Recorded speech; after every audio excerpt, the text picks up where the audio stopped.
Deus odeia o pecado e o pecador. Infelizmente, nós somos muito influenciados pelos pregadores de televisão. Várias vezes eu tenho ouvido esses evangelistas se levantarem no púlpito dizendo: a primeira coisa de que todos vocês precisam saber é que Deus não é um Deus irado. Todos devem conhecer aquela famosa frase: Deus odeia o pecado, mas ama o pecador. Eu sei que isso será bastante ofensivo para muitos de vocês, mas eu quero dizer que tudo isso não é outra coisa senão o mais completo absurdo. Você está no canal Evangelho Explicado. Antes de seguir com o nosso vídeo, eu quero te pedir para se inscrever no canal, ativar as notificações e curtir esse vídeo. É rápido, fácil e não te custa nada. E claro, deixe seu comentário aqui abaixo. Vamos olhar para alguns textos que nos mostram o ódio de Deus sendo manifesto contra as obras más dos homens e também contra aqueles que cometem tais obras. Está escrito: Deus é justo juiz, Deus que sente indignação todos os dias. Salmos 7:11. Em outra tradução, ele é descrito como um Deus que está irado todos os dias. Entenda, Deus não precisa de marketing ou de relações públicas para fazê-lo politicamente correto ou para que as pessoas gostem dele. A Bíblia diz que Deus é um Deus irado e você tem de se prostrar de joelhos e louvá-lo pelo que ele é. Ele não é apenas um Deus irado, mas também é um Deus que odeia. Então alguém diz: sim, irmão, você está certíssimo, Deus odeia o pecado, mas ama o pecador. Bem, de fato essa frase parece boa estampada em uma camisa cristã, mas ela não é bíblica. A Bíblia não diz que Deus odeia o pecado e ama o pecador. A Bíblia diz que Deus odeia o pecado e o pecador. Sim, é verdade que a ira de Deus se revela contra toda impiedade. Romanos 1:18, mas não só contra ela. Basta olhar para o Salmo 5 por um momento e você verá isso de modo claro. Os arrogantes não permanecerão à tua vista. Aborreces a todos os que praticam a iniquidade. Em outra tradução, tu odeias todos que praticam o mal. Está escrito aqui que Deus odeia o pecado ou que Deus odeia o pecador.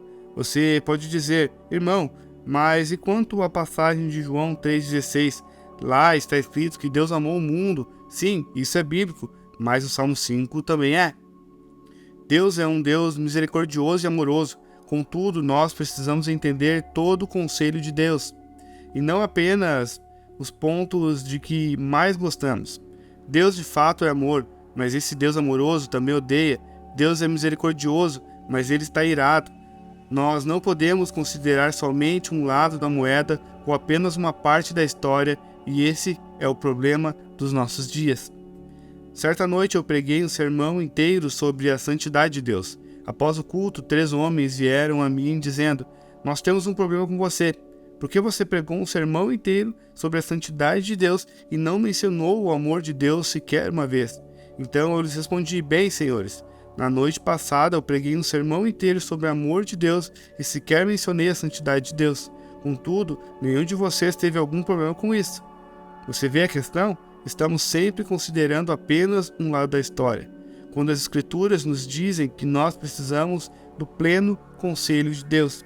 Alguns capítulos adiante, eu falarei sobre o amor de Deus e é possível que eu faça de uma maneira pouco usual. Porém, para que você aprecie o amor de Deus, você precisa entender algo. O amor de Deus é exaltado da mesma maneira como as estrelas são exaltadas pela escuridão do céu. Se você estiver lendo esse livro antes do anoitecer, responda-me uma pergunta: para onde foram as estrelas? Por acaso alguém as colocou num cesto e as levou embora? Porque quando você olha para cima, você não as pode ver. É porque há muita luz. Você não pode desfrutar da sua beleza. Você não pode nem ao menos vê-las, tão somente porque o dia está iluminado demais. Da mesma maneira, você não pode ver as estrelas da graça de Deus e o seu amor quando você está com muita luz. As Escrituras afirmam e testificam que se cremos que somos pouco pecadores, pouco amaremos a Deus. Se percebemos, porém, que o nosso pecado é imenso, nosso amor cada vez mais é maior.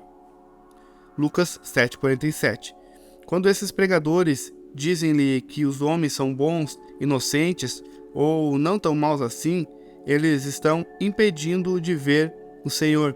A única maneira de realmente apreciar o amor de Deus e a graça de Deus é vendo a profunda escuridão dos homens.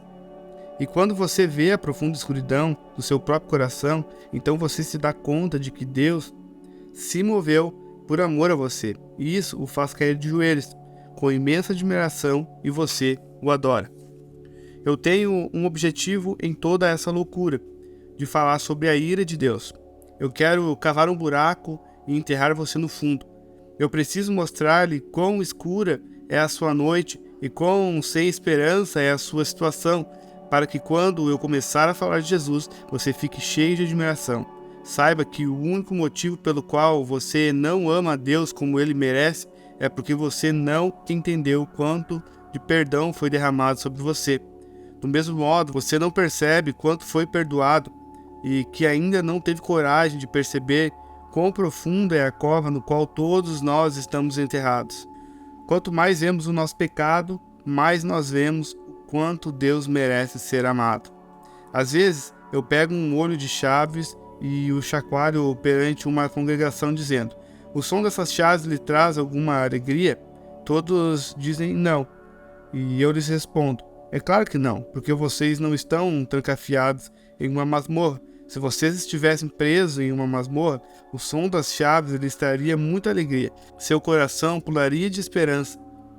Pregadores que evitam falar sobre o pecado são tão éticos e corretos quanto um médico que não fala a seu paciente que ele está morrendo. Afinal, Paulo afirma que esse é o propósito da lei. Ela não foi designada para nos salvar, mas para nos mostrar como somos pecadores, ao ponto de fazer com que corramos para Cristo. Gálatas 3, 24 ao 25. Pregadores, eu quero que vocês humilhem totalmente o homem. Eu quero que o homem veja quem ele é. Então, quando nós falarmos sobre o amor de Deus demonstrado em enviar o seu próprio Filho, o seu único Filho, os homens gritarão: como é maravilhosa a graça que um dia me salvou. Há alguns anos, quando eu estava no Peru, alguém me deu uma fita com a música Amazing Grace. Aquilo me deixou muito feliz, já que eu amava aquela canção. Eu a coloquei no meu toca-fitas e quando a primeira estrofe tocou, na mesma hora eu a tirei e a joguei no lixo. Você quer saber por quê?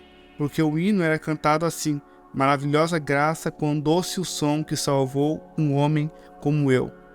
Vocês sabem que a letra original dizia: pecador como eu, miserável como eu e verme como eu, e não apenas homem. Vejam, a cada geração que passa, o homem parece estar simplesmente ficando melhor. Ora, bons homens não precisam de Salvador. Os miseráveis é que precisam. Quando você retira do homem toda a escuridão que há dentro dele, você retira a glória do Evangelho que existe para iluminá-lo. Por que os homens não buscam um Salvador? É porque, na maioria das vezes, em muitas pregações, o homem é muito legal. Ele só precisa ser ajustado aqui e ali e então terá tudo o que precisa. Ele só precisa de uma coisinha ou outra para tornar uma ótima vida e ainda mais perfeita. E Jesus apenas está no topo dessa lista de coisinhas. Assim, ele não precisa entender que todos os homens são nascidos do pecado, miseráveis, sujos, odiadores de Deus, possuidores de um coração negro e morto. Muito da pregação do evangelho de hoje tem pouco poder porque estamos preocupados em mostrar aos homens como eles podem ser salvos, mas nos esquecemos de mostrar o quanto o homem está perdido. Você já se perguntou por que os homens drogados, as mulheres prostitutas e os jovens assassinos, quando são convertidos, demonstram estar repletos de um zelo especial por Deus?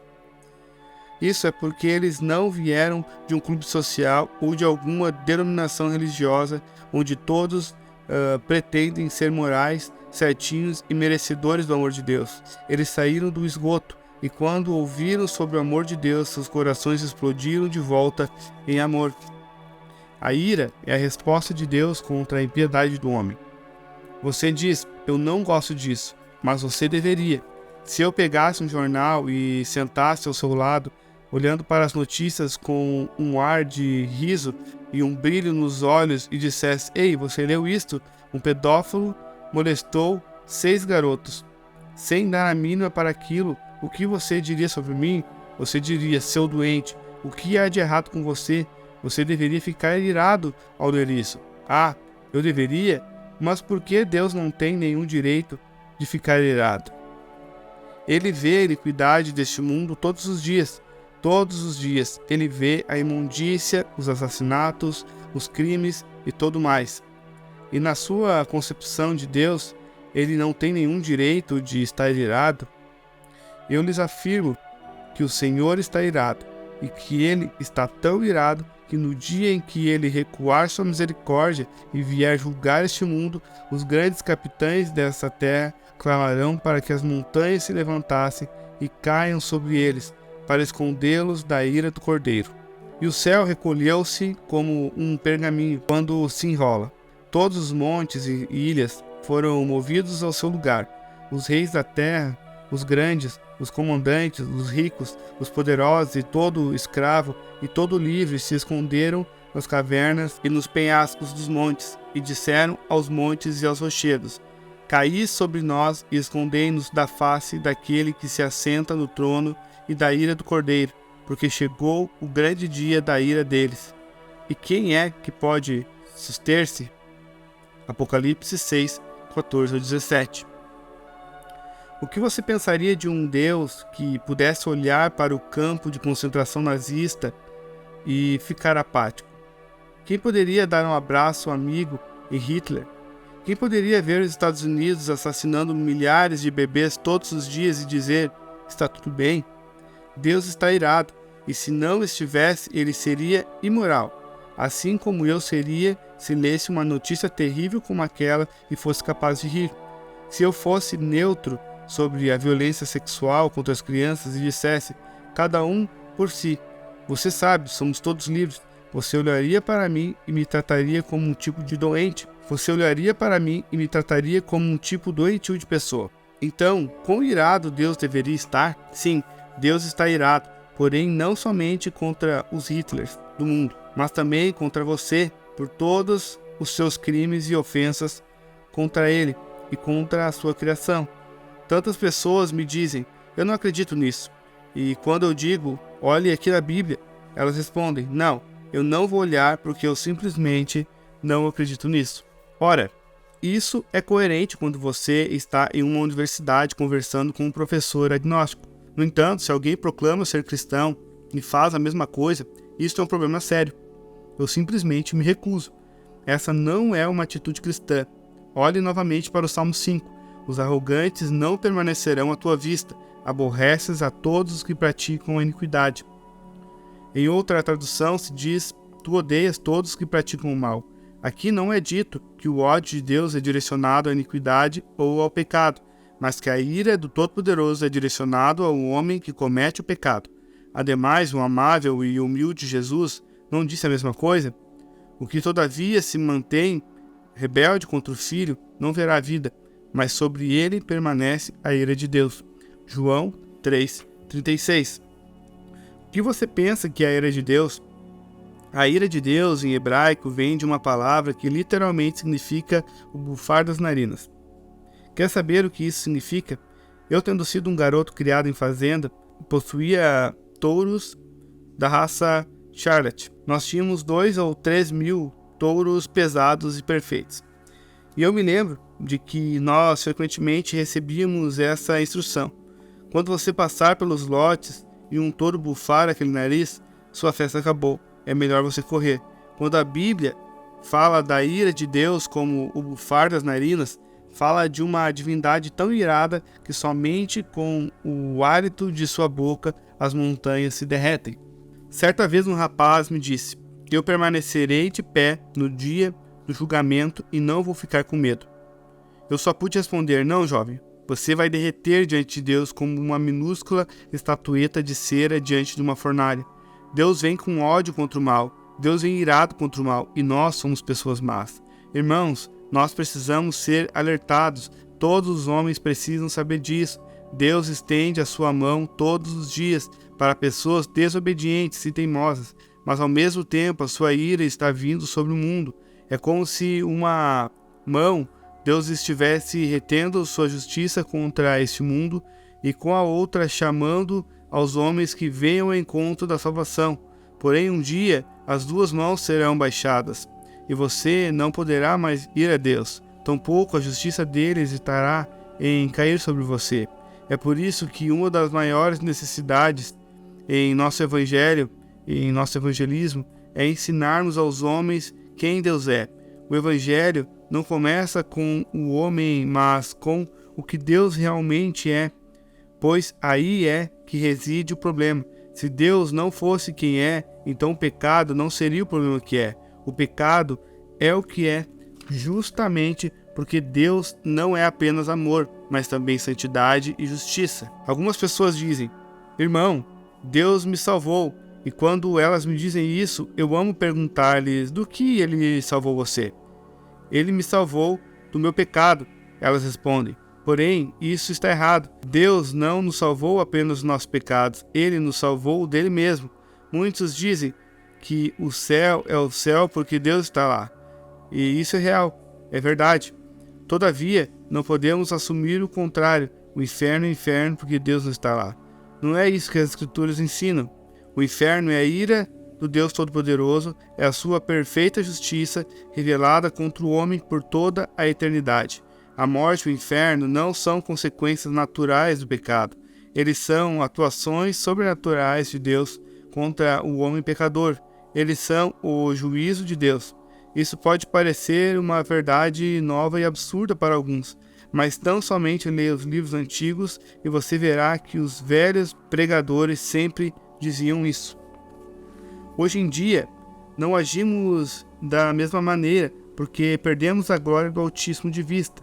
Nós apenas respiramos o desejo de possuir grandes igrejas e isso afasta mensagens que falam da ira. Certa vez uma senhora veio a mim e disse: não, Deus não pode odiar, porque Deus é amor.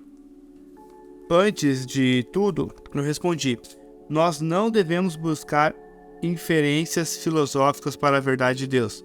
Nós temos que ir à Escritura, e quando a Escritura diz que Deus odeia, é melhor você acreditar. Entretanto, vamos ser filosóficos por um momento. Você diz que Deus é amor, portanto, Ele não pode odiar. Porém, eu lhes digo que Deus é amor, e por isso mesmo Ele deve odiar. O ponto é, você ama os judeus? Então você deve odiar o holocausto. Se eu disser: ei, você leu sobre o holocausto? E você responder: sim, mas eu sou bastante neutro nesse assunto. Quero dizer, você sabe, foi ideia do Hitler.